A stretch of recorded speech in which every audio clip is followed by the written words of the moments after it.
Olá pessoal, estamos no ar com você com o Dinheiro de hoje, o seu programa sobre investimentos aqui nessa parceria entre a Com Dinheiro e a BBC News, para trazer para vocês as mentes que fazem o mercado financeiro brasileiro acontecer, que pensam o mercado de capitais. E como vocês sabem, a gente está começando esse ano no melhor ritmo possível, falando dos temas que vocês sabem que eu gosto bastante, tenho certeza que você aí de casa também aprende e se desenvolve bastante. E nós estamos falando bastante de M&A, vamos falar de finanças corporativas, vamos olhar as empresas e as pontes com o mercado financeiro de capitais na sua essência. E para bater um papo de perspectiva com vocês, eu tenho aqui um dos principais nomes do Brasil na área e que eu tenho certeza que vocês vão poder se divertir e aprender bastante. Nós vamos falar hoje com um conhecido também de vocês, o Alexandre Pierantoni, já esteve aqui conosco, ele é Manager Director para a Latam aqui de Corporate Finance na Kroll, então a gente vai conseguir falar um pouquinho de perspectivas globais aí, aproveitando a presença da Kroll no mundo, falar um pouquinho de Brasil também naturalmente e, impossível,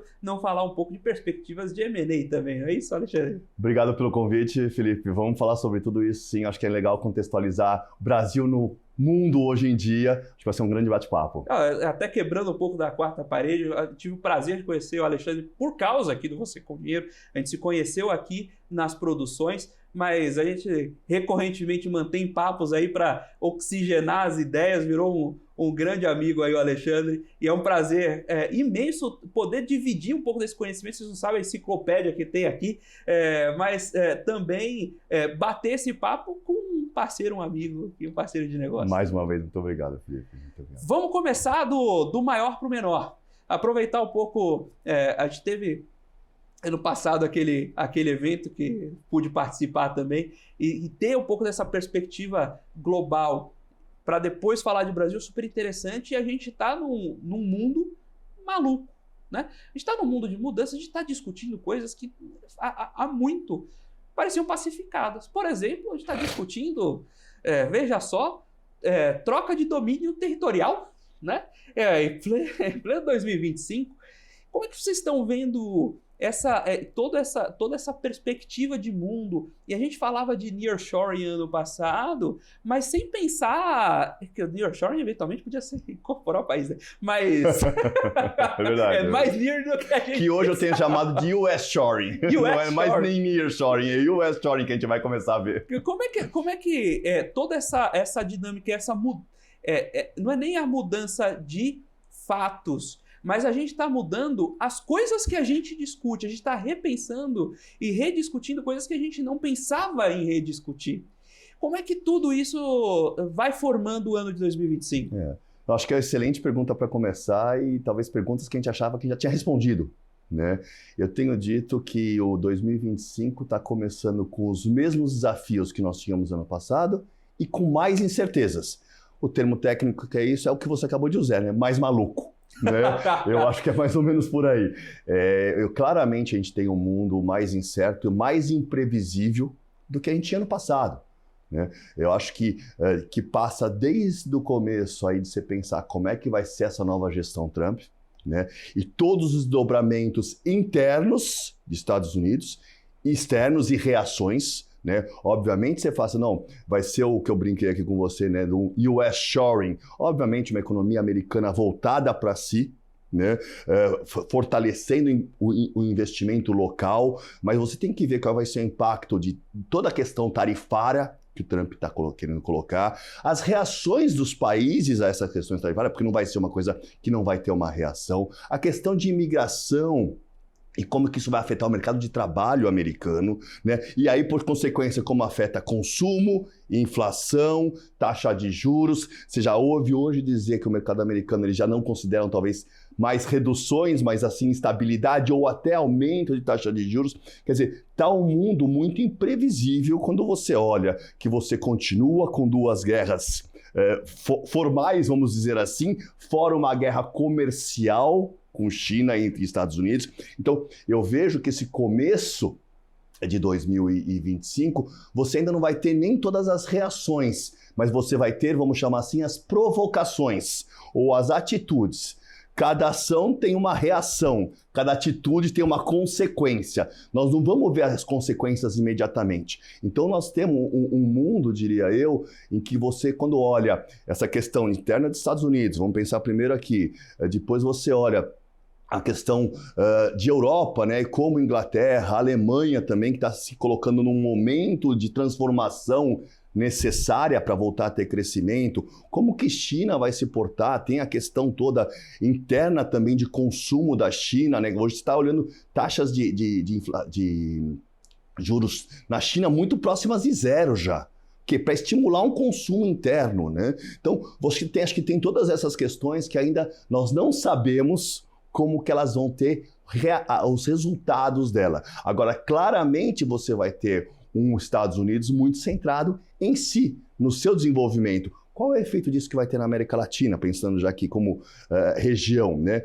Qual que vai ser a própria reação, penso eu, dos outros países envolvidos que fazem um comércio direto com os Estados Unidos? Nós estamos falando de uma economia de mais de 100 trilhões de dólares versus uma economia chinesa de 20 e poucos trilhões. E aí você tem o Brasil com 2 trilhões e pouco, né? São grandezas muito diferentes e um suspiro nos Estados Unidos afeta todo mundo. Não dá para dizer que não afeta. Então eu acho que existe uma expectativa muito grande de como é que o governo Trump começa, principalmente em relação às tarifas, porque eu acho que isso que vai moldar as reações dos demais países.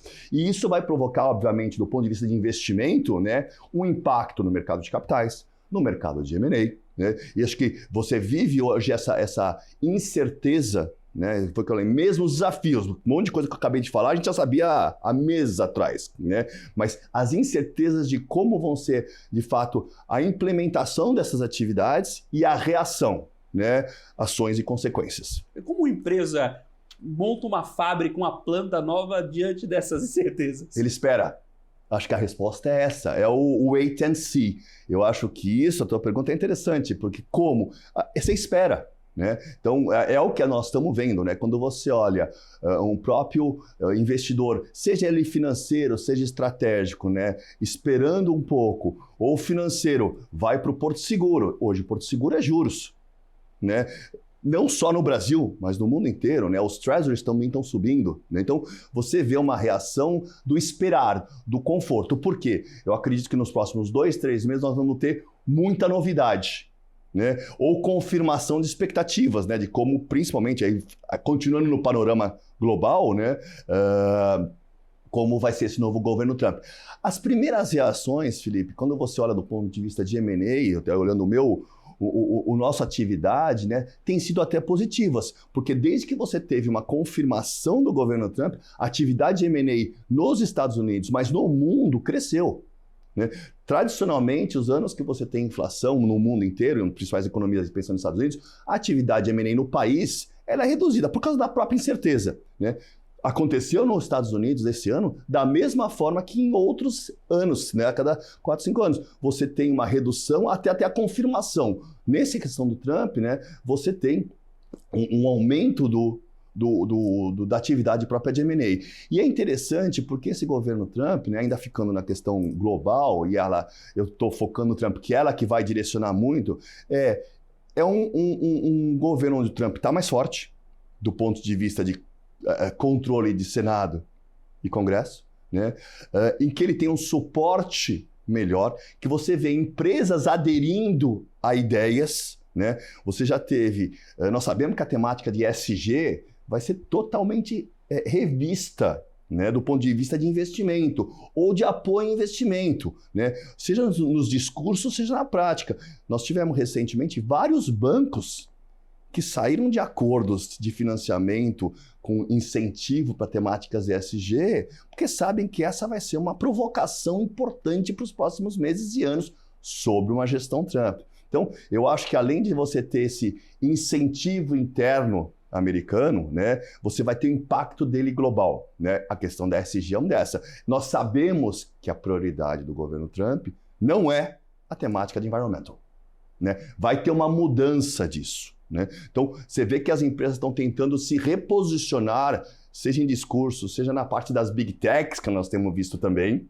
tá? De como vão estar para os próximos anos. O que eu vejo é isso, acho que mesmos desafios, maiores incertezas. Então esse continua sendo o ambiente. Estamos batendo esse papo com Alexandre Pierantoni, Managing Director aqui do Brasil para Corporate Finance na Kroll, falando sobre perspectivas de 2025, olhando os fechamentos de 24, para onde está indo o mundo e como isso se relaciona com as companhias e com as finanças corporativas. Agora nós vamos para um breve intervalo, daqui a pouquinho estamos de volta com o segundo bloco do Você com Dinheiro de hoje. Olá pessoal, estamos de volta aqui para o segundo bloco do Você com Dinheiro de hoje, batendo papo com Alexandre Pierantoni, Managing Director da Kroll, aqui falando sobre perspectivas de 25, olhando um pouquinho para o fechamento de 24, para onde estão indo as coisas, para onde está indo esse grande barco, os mesmos problemas com mais incerteza. E a gente comentou um pouco sobre nearshoring, sobre as dinâmicas de transações econômicas no mundo, dadas essas novidades que a gente está enfrentando. E como é que fica o Brasil nessa história? Brasil, cada vez mais, isso é positivo na minha visão, inserido e afetado por, né, para o bem e para o mal sempre, né, afetado por todo esse ambiente, né? Eu acredito que nós temos os nossos desafios, ruídos, rumores e problemas internos, né? Mas que tem que ser contextualizado no mundo. E aí a atratividade e posicionamento do Brasil é importante, né? Nós temos visto que quando você olha os índices globais de investimentos em mercados emergentes, o Brasil tem perdido espaço, né? De novo, pelos problemas estruturais que nós sempre tivemos e com as incertezas. Nesse ano de 2024 que nós terminamos agora, o Brasil representou menos de 4,5% dos investimentos em mercados emergentes, né? Para dar uma comparação, isso já foi mais que o dobro em 2019. China também caiu e perdeu sua participação, esse ano de 2024 foi em torno de 20%, já foi quase o dobro quando China crescia 2 dígitos, 10%, hoje está falando de China crescer em torno de 5%. Né? E o Brasil tem que se colocar nesse contexto todo, né? Mas ser atrativo, né? Eu acho que a gente tem vários desafios internos que contribuem, né, para nosso crescimento, para discussão, para investimento, para você ter uma taxa de juros que vem no meio do ano, está sendo projetado em torno de 15%, né? Nós temos esse desafio, mas nós somos muito afetados pelo que a gente conversou agora há pouco, sobre como o mundo vai se comportar ano que vem, e aí sobre essa atratividade. Acho que na questão da incerteza, né, e do desafio, você primeiro olha o seu quintal. E é o que todos os países vão fazer dessa forma.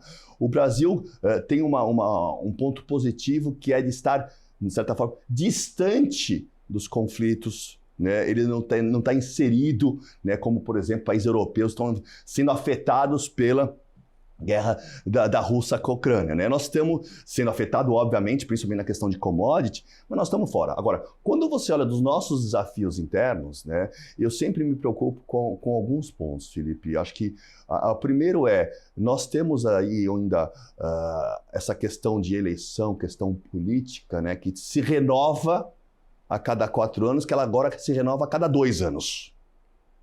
Nós já estamos no ambiente de eleição. A gente via nos Estados Unidos de ter aquela eleição de meio de período que era para Congresso, agora a gente tem aqui com as eleições municipais. Exatamente, né? E hoje nós temos um país que ainda está polarizado, né? Numa incerteza do que você vai ter de candidaturas, e acho que existem algumas opções que estão sendo colocadas no mercado desde já. Nós estamos há 2 anos da eleição.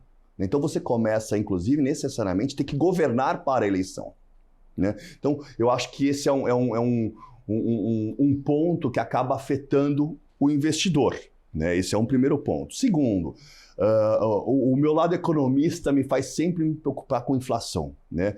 Nós temos, talvez menos para gerações mais novas, né, mas para gerações nossas, né, essa questão de uma memória inflacionária, né? Quando você olha o tempo de reação de uma taxa de juros no impacto no mercado no dia a dia, são longas. E hoje nós estamos numa curva ascendente de inflação, isso é claro, né? Quando você olha a taxa de juros aumentando, seja por risco, mas também numa expectativa de inflação, nós tivemos uma inflação de 4,83 ano passado, acima de todo o intervalo permitido. Vamos lembrar disso. E essa é uma curva que vem, né? Quando você tem um país que está crescendo esse ano 3,5% de 2024 que foi, mas já tem uma perspectiva de 2%, se for 2% para o ano que vem, e 1,5% para 26%, né? Você tem que se preocupar que você não consegue crescer. E qualquer crescimento, visto que a gente tem tido esse crescimento até pequeno, né, nos últimos anos, com a capacidade de oferta que a gente tem, qualquer crescimento maior vai provocar mais inflação.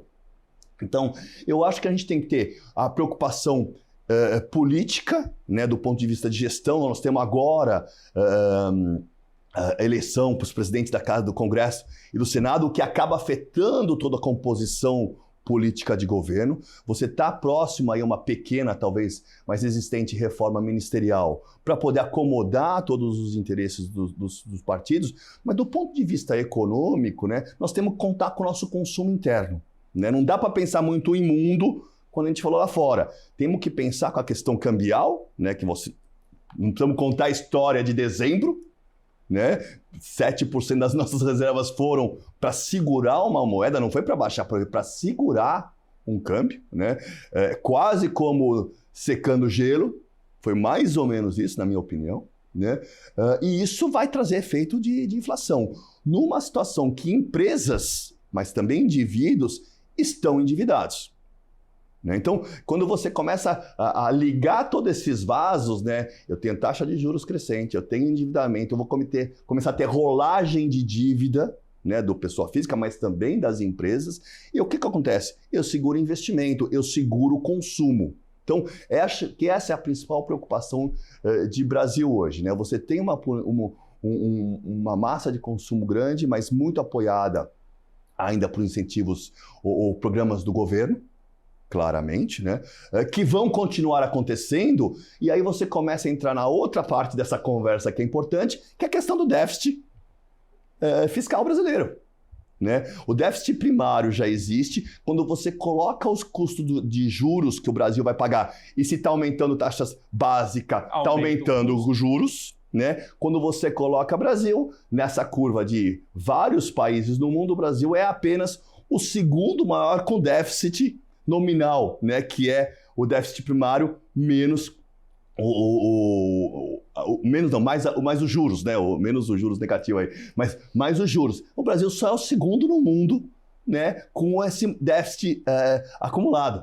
Então, nós estamos caminhando, né, e a preocupação é não entrar num círculo vicioso, né, porque sair dele é mais complicado. E hoje nós estamos um pouco nessa curva. Quando você vê que você não tem nenhuma expectativa de uma reforma estrutural ou de um reposicionamento, né, estrutural, você entra nessa preocupação, né? E hoje o mercado, né, acho que os investidores estão vendo o Brasil, e aí o investidor não é só o brasileiro, mas é lá fora também, esse risco. Né? Existe, eu acho que não adianta não olhar isso, mas existe essa perspectiva e existe esse risco, né? Então isso preocupa, né? E aí quando você fez a pergunta, o que o investidor faz, seja o global, seja o brasileiro, ele espera para poder ver, ele tem que se proteger, é o que eu faria, é o que você faria, né? Então é o razoável você esperar. E aí você tem um mercado de capitais muito mais fraco, né? Lembrando, né, nenhum IPO em 2 anos, ano passado de 24, o mercado brasileiro teve 10 follow-ons, movimentou 25 bilhões. Desse número, 1 é Sabesp, né? Então 10 menos 1 já dá 9, né? E desses 25 bilhões, 14 é Sabesp. Sobrou 11 para 10 caras.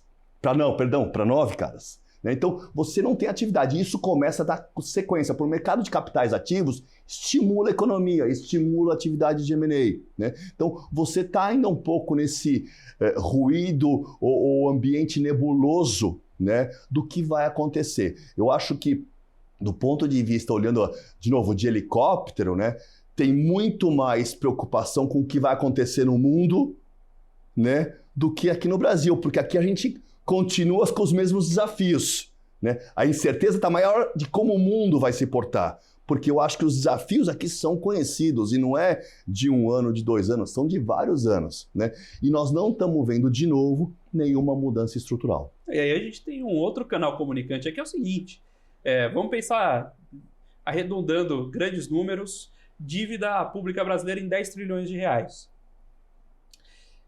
Com juros a 2 dígitos, nem vou colocar os 15, vamos colocar 10. A gente está falando que só para cobrir juros, o Estado demanda mais 1 trilhão de reais todo ano. A gente não tem poupança interna para cobrir esses 1 trilhão. Então você precisa buscar gente fora que esteja disposto a colocar esse 1 trilhão de reais aqui. Só que, se a gente pega uma moeda que se desvalorizou 27% ano passado, nosso maratonista CDI de 12 só cobriu metade do rombo. Então, para o gringo que investiu aqui no Brasil, o investimento no Brasil, mesmo na nossa maravilhosa renda fixa, foi prejuízo. Foi prejuízo. Então, esse gringo que estava testando, pô, será que eu coloco uma grana aqui em Brasil ou não? Não vai colocar. E aí tem um outro ponto que é importante, que é você começa a razoabilidade de curva de juros, né?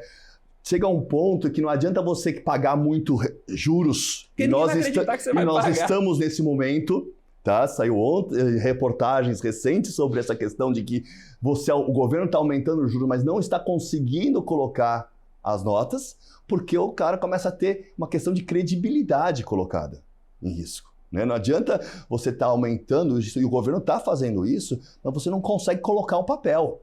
Né? Porque você não tem o cara disposto a correr esse risco mesmo com uma rentabilidade interessante. Então, eu acho que essa é uma preocupação grande. E ainda você tem uma questão cambial, que você falou, né? Eu tenho um risco de desvalorização, né? Mais de 27% ano passado. Você olha uma bolsa que performou menos de 10% ano passado, né? Enquanto bolsas no mundo performaram entre 10% e 20% positivo, nós tivemos menos 10%, fora 27% de desvalorização. Né? Então, a atratividade e aquele negócio, né? Você tem que se colocar para o investidor internacional, é da onde vem o grande volume de recurso, né? Principalmente num país, né, Felipe, que precisa do recurso privado para investimento. O governo não tem como, né? Já tem um déficit na folha de pagamento. Né? Ele não tem como, então você precisa tornar o país mais previsível, e deveria fazer reformas mais fortes para incentivar o investidor, seja o private equity, seja o investidor estratégico, e manter uma economia ativa mais frequente. É o famoso voo de galinha. Eu acho que essa é a pior coisa. O que o investidor não quer? Ele precisa ter previsibilidade e estabilidade. Né? Você não precisa estar sempre crescendo 10%, mas no ano seguinte cresce 0%. Eu prefiro 5, 5, 5, 5. Né? Isso é melhor, é previsibilidade e isso é estabilidade. Né? Esse sobe e desce é ruim para a própria economia e para o investidor. A gente está num cenário que prometer juros altos aquele... Eu não recebi, mas cobrei caro. Né? É tipo aquele time de futebol que está devendo para todo mundo, deve para os atuais jogadores, aí vai lá e contrata um jogador a preço de ouro. Mas não vai pagar? Mas não vai pagar mesmo, então ele pode prometer o salário que ele quiser. Exatamente. Então, virtualmente, ele poderia trazer qualquer jogador. Exatamente. E aí talvez tenha um comentário, né, também para olhar pelo ângulo positivo. Existem oportunidades. Né? Não é que nós estamos só aqui olhando o ângulo negativo. Esse time pode ser campeão. Né? Exato. Esse time pode ser campeão. Né? Tanto que a gente teve um dos maiores crescimentos de PIB dos últimos anos. 3,5% ano passado. Exatamente, esse time jogou bem ano passado. Você está vindo para uma safra para 25, né, o 24-25, né, que é a safra de meio de ano, recorde no Brasil. Que foi uma pancada no 24. Que foi pancada em 24. Então você tem questão de financiamento da safra, uma questão importante, mas a safra vai ser mais de 300 trilhões. Então, é uma safra recorde de Brasil. Isso, inclusive, acho que o agronegócio, né, que é um setor para o Brasil extremamente importante, você tem aí o rabo positivo disso. Né? Isso vai fazer parte desse crescimento de 25, vem desse resultado positivo final do ano de 24. Né? Vem de um agro forte que está entrando em 24, né? Embora o próprio setor tenha tido alguns desafios e vai continuar nas empresas, tivemos RJs grandes, né, no setor de agro ano passado, né? Você vem com uma cauda positiva, né? Então é o que dá para ser campeão, né? Mas você não pagou o salário do jogador que você acabou de contratar. Então, essa talvez é a grande questão de como você equilibra esses pratinhos, né? Nós vamos ter um ano que ele começa positivo, né? Por causa do rabo que ele vem trazendo, né? E porque você ainda não tem, aí voltando para o panorama global, você ainda não tem as consequências das primeiras iniciativas, né? Então, eu acredito que esse é um pouco o impacto que você vai ter nesse Brasil aí de começo de 25, né? Ainda vai ser um mercado que você vai ter a postura wait and see, que a gente estava falando, né? Do mercado de capitais, do investidor de private equity, né? Que com uma taxa crescente para 15%, tem mais desafios ainda, né? Quando você olha as captações que estamos tendo aqui, né? De dívida, né? De IPCA mais 7, 8, 9%, né? Perfeito. Como é que você justifica um projeto dar retorno nisso? Qual o teu tempo? Como é que você... Então, acho que essa vai ser a preocupação de começo de ano para 25. Maravilha, estamos batendo esse papo com o Alexandre Pierantoni, Managing Director da Kroll aqui no Brasil, falando sobre perspectivas para 2025, como foi o fechamento de 24 e, naturalmente, vamos falar um pouquinho também sobre M&A, sobre como vem esse mercado e quais são os pontos de posicionamento, como as empresas estão olhando todos esses fluxos. Agora nós vamos para um breve intervalo, daqui a pouquinho estamos de volta com o terceiro bloco, ainda não é o último, com o terceiro bloco do Você com o Dinheiro de hoje. Olá pessoal, estamos de volta aqui para o terceiro bloco do Você com o Dinheiro de hoje, batendo papo com o Alexandre Pierantoni, Managing Director aqui da Kroll, falando sobre perspectivas para 2025, fechamento de 24, o que a gente pode olhar também para o mercado de M&A. Eu queria voltar para esse bloco falando desse ponto, que justamente a gente está inclusive começando o ano trazendo nomes aí para o assunto, porque querendo ou não, M&A passa muito dinheiro e traduz muito da dinâmica econômica do momento. Os porquês e de onde vem o dinheiro que gira o M&A explica e passa pelo momento que a gente está. Se você tem mais liquidez, M&As mais financiados com crédito, os LBOs vão mais fortes, momentos de juros altos, essa dinâmica muda, e eu já vou emendar isso na pergunta. Então, muda para onde? Quando a gente vê um cenário como que a gente está discutindo aqui agora, compasso de espera para investimento, juros altos que não fomentam um mercado de capitais para ir buscar dinheiro alavancado para fazer deal. Para onde vão os deals? Acho que, Felipe, a gente pode começar com esse ponto dizendo que eles continuam ocorrendo, né? Ano passado, de 2024, nós tivemos 1.426 transações anunciadas. Tá? Isso é praticamente 2% acima de 2023, né? Então, nós estatisticamente mantivemos o patamar de operações. Esse patamar de 1.400 operações, ele é superado em 2020 e 2021, quando você vai para 1.600, momento totalmente diferente da economia brasileira e mundial, taxas de juros de 2%, quer dizer, liquidez, mercado de capitais abundante. Quando você sai desse ambiente que estava muito afetado por toda a questão de pandemia, você vem para esse patamar de 1.400 transações, que foi o que nós tivemos ano passado, e que mostra uma atividade econômica, como você comentou, bastante ativa, né? Mostra o apetite do investidor de todos os perfis. Eu acho que também é interessante detalhar um pouquinho o que foram essas 1.426 transações do ano passado, né? E aí há mudanças em relação aos últimos 2, 3 anos que voltam à questão do contexto mundial e voltam à questão de como que você está vendo o investidor nacional e estrangeiro ou o perfil estratégico e financeiro.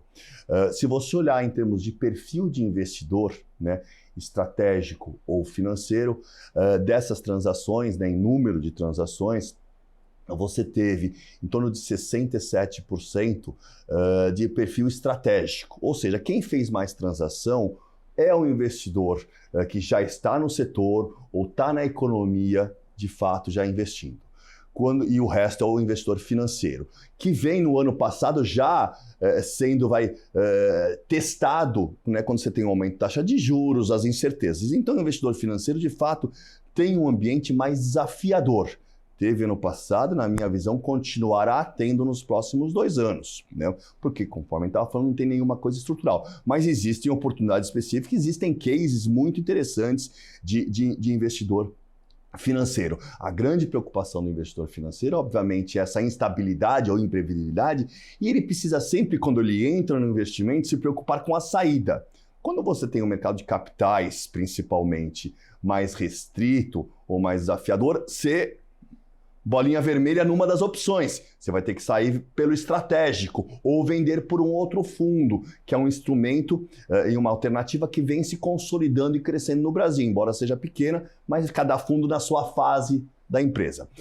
O outro ponto que eu acho que é interessante quando você começa a analisar esses números, e esse sofre, a partir do segundo semestre do ano passado, de 24, uma mudança significativa qual é o perfil em termos de nacional e estrangeiro? No acumulado do ano, o investidor nacional teve presente em 83% das transações versus 17% do investidor estrangeiro.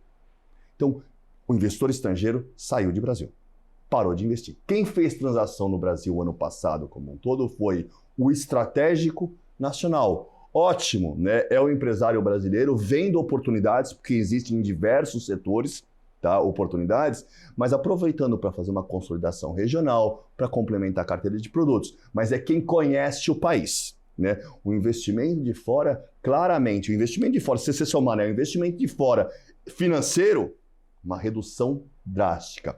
Aonde ano passado foi em torno de 17% de participação no investidor estrangeiro, nós já tivemos anos com participação de 35%, 40%. Então, essa é uma mudança de perfil bastante grande e que hoje você não vê uma mudança significativa para os próximos 2 anos. Então, o mercado de M&A como um todo, e aí existe de novo, né, todo um vaso comunicante com o mercado de capitais, com o mercado de dívida, embora o mercado brasileiro use muito menos alavancagem, né, do que o mercado internacional, alavancagem no sentido de pegar dívida para comprar uma empresa, e quando você olha esse patamar de juros, inviabiliza mais ainda, né? De novo, eu posso ter acesso, mas se está caro, o projeto tem que dar um retorno muito maior. Mas isso eu não consigo mudar só porque aumentou a taxa de juros, né, básica. Você não muda preço para poder dar mais margem para retornar o projeto. Então, você entra num ciclo que você começa a ter que esperar um bom momento. Eu acredito que essa visão, e aí nos diversos setores, né? Quando você olha o mercado brasileiro de M&A, você tem os grandes tickets, né? Os tickets de bilhão, você tem transações de bilhão, mas a maior parte são transações entre 100 e 150 milhões de reais. Esse é o mercado brasileiro de M&A. Né? Quando você olha por setores, tecnologia é o setor dominante, em torno de 15% das transações, do número de transações, vem no setor de tecnologia. Por quê? São transações de diversos portes e muitas delas pequenas. Né? É muito interessante no setor de tecnologia você comprar uma tecnologia ou um desenvolvimento novo que já está pronto. Então as grandes empresas mundialmente no Brasil acabam fazendo isso. Você tem grandes investidores, inclusive, que estão fazendo plataformas no Brasil com diversos portfólios de empresas de tecnologia que não se consolidam, são empresas que continuam vendo um ecossistema que se beneficiam. Então, o setor de tecnologia é um setor que tem e vai continuar tendo um volume de transação interessante. Um segundo setor que é importante no Brasil, e ele vem aumentando a sua participação, é o setor financeiro e de seguradoras. Né? Por quê? Por causa de toda a inovação, né, que o setor está tendo, também associada à questão de tecnologia, mas também as diferentes instrumentos de financiamento. Então, ou mesmo quando você olhar, né, os grandes bancos, né, adquirindo corretoras, né, toda essa consolidação que você vê e fortalecimento em outras regiões. Né? O eixo não é mais Rio-São Paulo há muito tempo. Né? Então, eu acho que esse é um setor que vai continuar tendo uma atividade interessante. Quando você olha no ranking, né, o terceiro setor é o setor de energia e infraestrutura. Aí, um outro motivador. Né? É um investimento estrutural, né? Você tem um déficit estrutural nesse setor, não é um de consolidação, né? Não é de inovação, mas é um déficit estrutural que a demanda está garantida se você tiver um investimento. Né? E aí é um perfil de investimento também, de investidor diferente, é um investidor de longo prazo. E esse setor, eu diria, a minha particular visão é muito mais regulado, né? E está sujeito, né, a questões de tarifas. E o Brasil tem se destacado bem nessa questão de regulação, tarifa, contratação. Então você atrai um investidor estrangeiro. E nesse setor você precisa de investimento privado, porque o governo não tem condições, né, de fazer. Então esse é um setor que tem se destacado de grandes investimentos, investidores específicos, né, com essa visão de um mercado que tem uma certa segurança. Né? Aquele negócio sempre pode ser melhor, não tenho dúvida, mas ela vem evoluindo positivamente nisso. E depois você entra em outros setores tradicionais, né? Lembrando que a atividade de M&A no Brasil ela é muito, e isso é positivo, multissetorial e multirregional. Não é, de novo, não é só São Paulo e Rio de Janeiro. Isso faz com que essa curva sofra menos de um setor ou outro, de uma região ou outra. Né? Então, quando você olha os segmentos de saúde, de educação, de logística, de agronegócio, particularmente no Brasil, são setores que têm tido representatividade, produtos de consumo de forma geral, representatividade na curva de M&A em termos de espaço nas transações. Obviamente, alguns setores nos últimos 2, 3 anos ficaram para trás. O setor de varejo, que enfrenta desafios bastante grandes, uma competição muito grande, desafios grandes. Então, quando você olha, né, as empresas continuam fazendo transações em todos os setores, o que é muito bom, porque existem oportunidades. Né? O ambiente é desafiador, como a gente veio conversando desde o começo hoje, mas existem oportunidades. Quando você olha a nossa carteira de mandatos, ela não é de um setor, mas ela é em vários setores. Né? Eu acho que a especialização aí do assessor de M&A, né, em um setor no Brasil é difícil, porque não justifica. Não, né? Tem tamanho, cada setor individualmente tem tamanho para justificar. E você tem aí a necessidade de que, é o que eu comento muito, né, com a minha equipe, nós temos que ser o melhor piloto do trem no trilho. Né? Se esse trem está carregando soja ou iPhone, né, a gente aprende rápido o que é soja e o que é iPhone. Né? Se ele está carregando carro ou bicicleta, a gente aprende rápido o que é carro e o que é bicicleta. Mas a minha preocupação é como é que eu posso ser o melhor maquinista deste trem no trilho e não deixar ele sair do trilho. Eu acho que esse tem sido o sucesso, né, de quem tem feito M&A no Brasil. A especialidade você adquire com 2, 3 transações. Na quarta, você já vai saber as perguntas críticas e os drivers específicos. Mas a melhor transação como um todo, e elas estão acontecendo nesse ambiente desafiador que nós estamos, o que você consegue incorporar na próxima transação para fazê-la melhor? E aí não é uma questão específica de setor, né? É de processo, porque os nossos processos são diferentes dos processos americanos, do processo europeu. Né? Eu digo, qual a principal diferença? Eu falo, são duas. Primeiro, tempo. Né? Aqui um processo de M&A demora 10 meses, 1 ano. Né? Por mais competente que qualquer um seja, tem N pessoas competentes, não dá para fazer em 4, 5. Né? E nos Estados Unidos eles fazem em 5 meses. Né? A minha equipe nos Estados Unidos faz em 5 meses um processo. Aqui o importante é você ter essa resiliência de processo, né? E aí é característica do empreendedor, mas também do assessor, né? É do empresário da empresa, mas também do assessor, para poder fazer transações. E de novo, voltando à tua pergunta, né? Existiram 1.426 ano passado. Quer dizer, o mercado é desafiador, mas existem oportunidades específicas em diversos setores para fazer a transação. Eu acho que esse é o ambiente que a gente está. Quando você fala, poxa, tem oportunidade? Tem. Tem desafio? Tem. Então vamos combinar as coisas, porque no deserto alguém precisa de água. Né? É isso que você está conseguindo combinar e tornar internamente, né? Voltando a lembrar que a maior parte das transações é do estratégico presente no Brasil. Internamente o mercado brasileiro está desenvolvendo, existe uma maturidade boa. Obviamente, uma taxa de juros mais alta, eu afeto todos os projetos. Né? Nós vamos continuar não tendo operações alavancadas, ou seja, utilizando dívida. Bom, mas é uma coisa que a gente pouco teve no passado. Né? Mas esse é o nosso ambiente, é fazer transação, não é nem só no Brasil, é na América Latina. Estamos batendo esse papo com o Alexandre Pierantoni, Managing Director da Kroll aqui no Brasil, falando sobre M&A, sobre perspectivas para 2025, como esse cenário de economia global e mesmo geopolítica tem afetado as decisões das companhias e como isso afeta também, naturalmente, o mercado de M&As e outros pontos de Corporate Finance. Agora nós vamos para um breve intervalo, daqui a pouquinho estamos de volta com o quarto e último bloco do Você com Dinheiro de hoje. Olá pessoal, estamos de volta aqui para o quarto e último bloco do Você com Dinheiro de hoje, batendo papo com o Alexandre Pierantoni, Managing Director da Kroll aqui no Brasil, falando sobre M&A, falando sobre perspectivas para 2025, falando um pouco do fechamento de 24. A gente fechou o último bloco falando um geral de M&A, mas queria plugar esses pontos todos aqui. A gente tem um mundo de incerteza, juros altos e com passo de espera.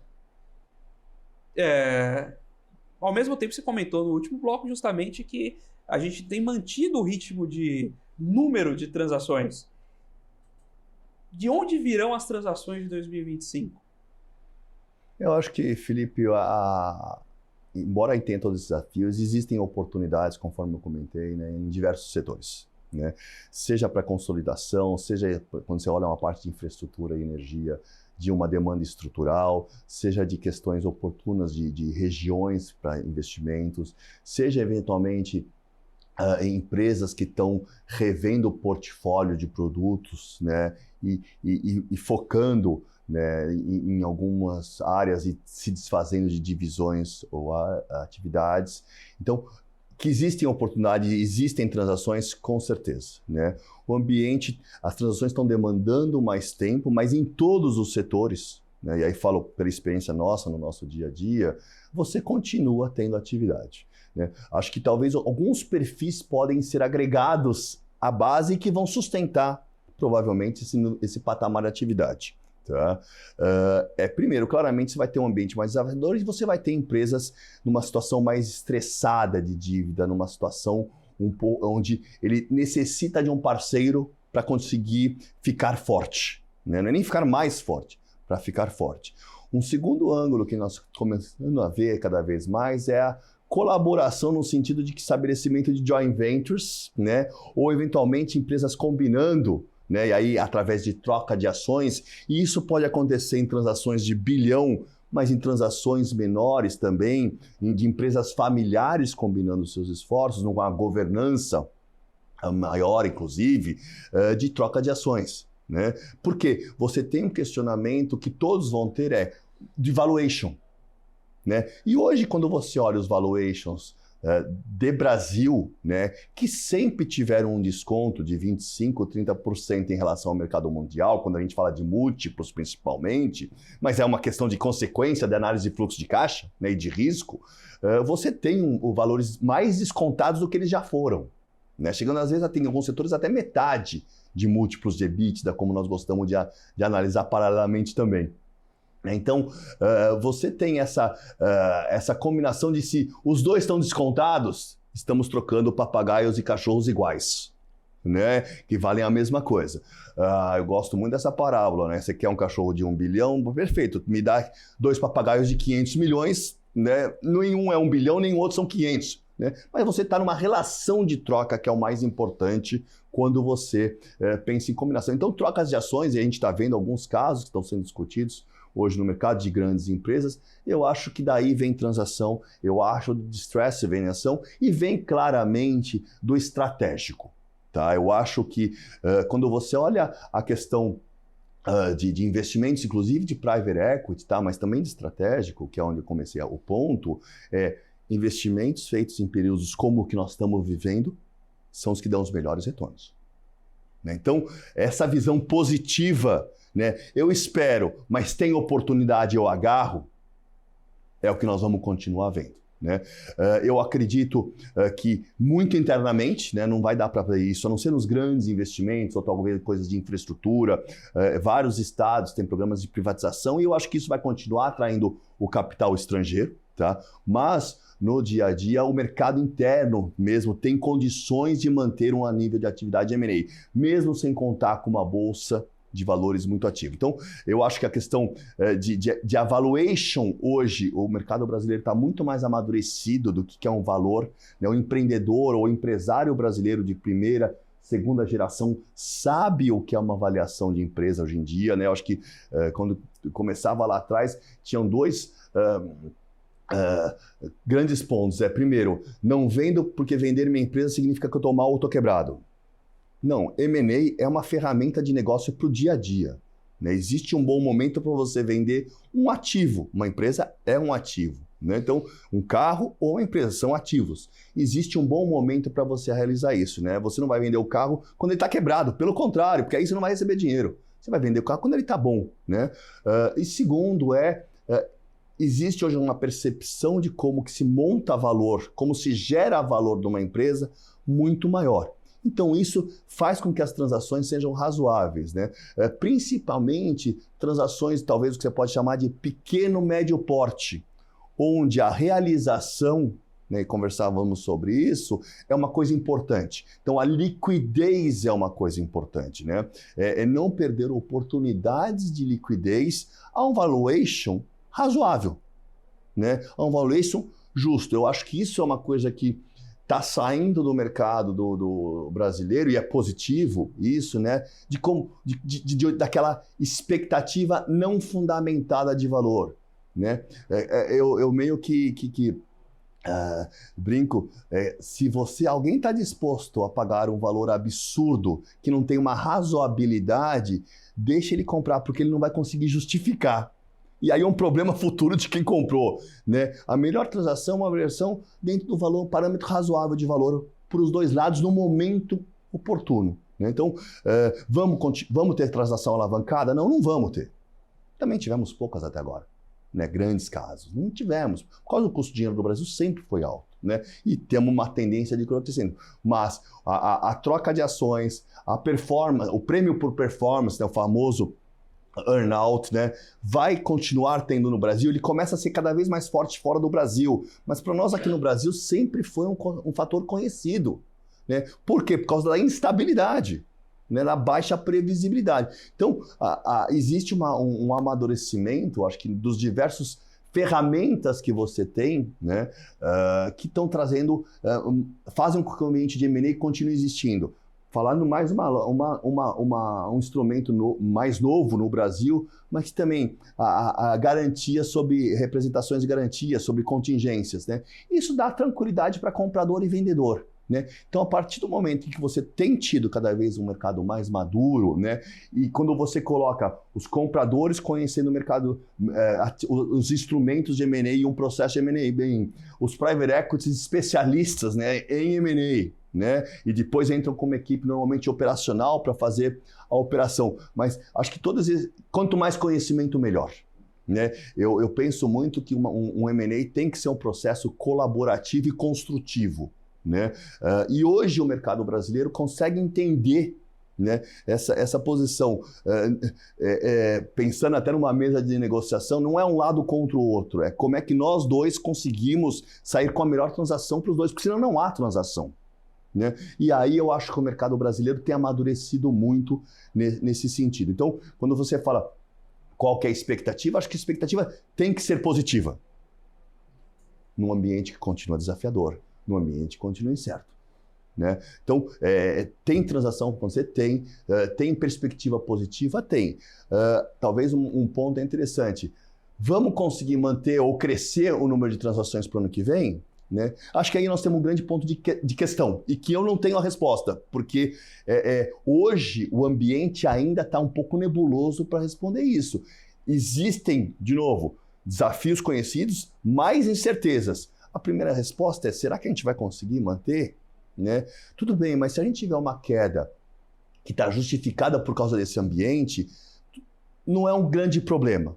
Né? Agora, a minha visão é como é que a gente olha isso a médio prazo. E aí o momento pode ser oportuno para uma ou outra empresa. Nós tivemos algumas transações que nós fechamos no final do ano passado que foram uma questão de momento. Né? É o momento do comprador, é o momento do vendedor enquanto indivíduo, enquanto empresa, é o momento do private equity que está com a liquidez e quer fazer um investimento. Porque, de novo, se você olhar para os private equities, particularmente, as melhores colheitas, né, o harvest que a gente chama de private equity, são investimentos em momentos de maior turbulência, vamos chamar assim, né? Porque você tem um potencial de ganho muito grande. E no Brasil, particularmente, você tem um potencial de ganho de produtividade na empresa que é extremamente importante e contribui para o fator. Não é só o comprar com alavancagem financeira e aí eu vou ganhar no investimento como uma calculadora financeira. Não, você ganha operacionalmente por causa de ganho de produtividade, né? Acho que é trazer para outros setores a produtividade que a gente tem na agricultura, que é modelo mundial. Você conseguir trazer isso para setores industriais, para setores de produto de consumo, para setores de logística, você, enquanto investidor, tem isso. E aí o financeiro claramente vê isso e o estratégico, na combinação de negócios, também consegue ver. Onde podem ser encontrados esses materiais, onde encontrar o Pierantoni aí nas redes sociais, o espaço é seu. Obrigado, Felipe. Acho que a mensagem é a oportunidade de conversar com você e traduzir para o simples o M&A. Né? Eu acho que eu gosto de dizer, eu não sei fazer um iPhone, mas eu sei vender a Apple. Né? E é igual vender essa caneca ou fazer essa caneca. A simplicidade e a objetividade tem que ser uma coisa bastante simples. Nós realmente produzimos alguns materiais com estatísticas, vocês conseguem achar isso no nosso site www.kroll.com.br, tá? Também me acessar diretamente alexandre.pierantoni@kroll.com. Tá? Estou disponível para esclarecer, como sempre, aí, qualquer questão e contribuir aí para o ambiente de negócios no Brasil. Muito obrigado, naturalmente, a Kroll no Brasil por ceder aqui a participação do Alexandre Pierantoni para esse bate-papo conosco. Muito obrigado a você, telespectador aqui da BBC News, investidor, profissional de mercado, pela sua companhia, pela sua audiência. Você com Dinheiro vai ao ar aqui todos os dias, justamente para trazer para vocês essas grandes mentes do mercado que faz e pensa o mercado financeiro e de capitais no Brasil para tornar você um investidor melhor a cada dia, um tomador de decisões melhor a cada dia, com as provocações importantes, com os insights, com as observações, com o conhecimento desses nossos convidados tão especiais. E, naturalmente, deixar também aqui o registro, o agradecimento à Com Dinheiro, parceira aqui da BBC, na criação desse programa. Com Dinheiro é uma plataforma de dados e informações financeiras. Se você ainda não conhece, se você quer conhecer como profissional de mercado, seja como investidor, visite lá www.comdinheiro.com.br, visite lá o nosso site e deixe um e-mail para a gente, um convite para um café. Venha tomar também um café conosco, entender um pouco mais de como as nossas soluções podem ajudar a você, seus investimentos e ao seu negócio. O Você com Dinheiro de hoje vai ficando por aqui. Muito obrigado mais uma vez pela sua companhia e pela sua audiência e até a próxima.